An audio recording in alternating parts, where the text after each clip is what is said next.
So an individual just asked me a question that I've probably been asked 100 times, and that question is, how often should I do abdominal training? How often should I train my abs? And that's a really, really good question that a lot of people don't know the correct answer to. What are people infamous for?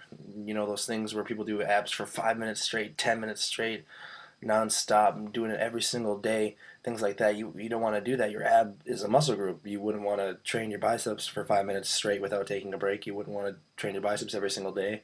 It's the whole concept of breaking down the muscle tissue and building back up. You're never going to allow it to build back up. So my recommendations for abdominal training is 1 to 2 times per week, just like every other muscle group. Now the abs, you could probably get away a little bit easier than other muscle groups 2 times per week.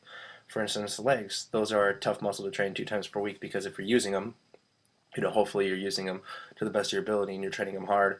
They're a big muscle group. They take a while to recover, so you probably shouldn't do legs 2 times per week in my recommendations. But abs are a more used muscle group, so they're a little more prone to higher activity levels. Things like your shoulders and abs and like calves are good examples because they're very dynamic. They're used a lot, just everyday aspects of your life. So when it comes to that abdominal training, don't overdo it. Treat it just like any other muscle group.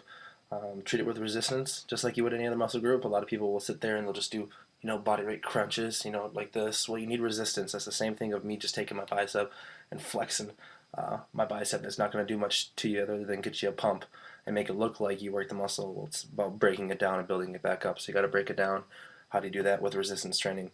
What are some of my favorite exercises for my abs? Hanging leg raises. You could take like a tricep rope for a push down, bring it behind your head, and do crunches. That's pretty good. I'm just really big on bringing the lower body towards the upper body. So things like leg raises, lying leg raises, hanging leg raises, things of that nature. And it really does put a focus on the lower part of the abs, which is usually a neglected area because that's where you got that extra little fat stored. You work that area, it develops, it kind of pulls on that, it gives the illusion that the fat's not there, type of deal. But at the end of the day, it does boil down to as far as with what type of results you're going to see with your abs. They're probably not going to grow and get huge like you could with like a quad or a lat or something like that. But the best way to kind of bring out your abs obviously is to have a lower body fat. So when it comes to training your abs, treat it just like every other muscle group. Don't overtrain it. A lot of people do that. Don't do it every day. You're not going to get results from it. It's going to be a waste of time. So hopefully that helps. I'm going to do chest and triceps, and I'm actually going to do abs with it. And the last time I did abs was with legs, just because of some of the exercises I was doing was using a lot of my abs in the core, so that's kind of a good one to throw it in with. So I've only trained abs 2 times per week.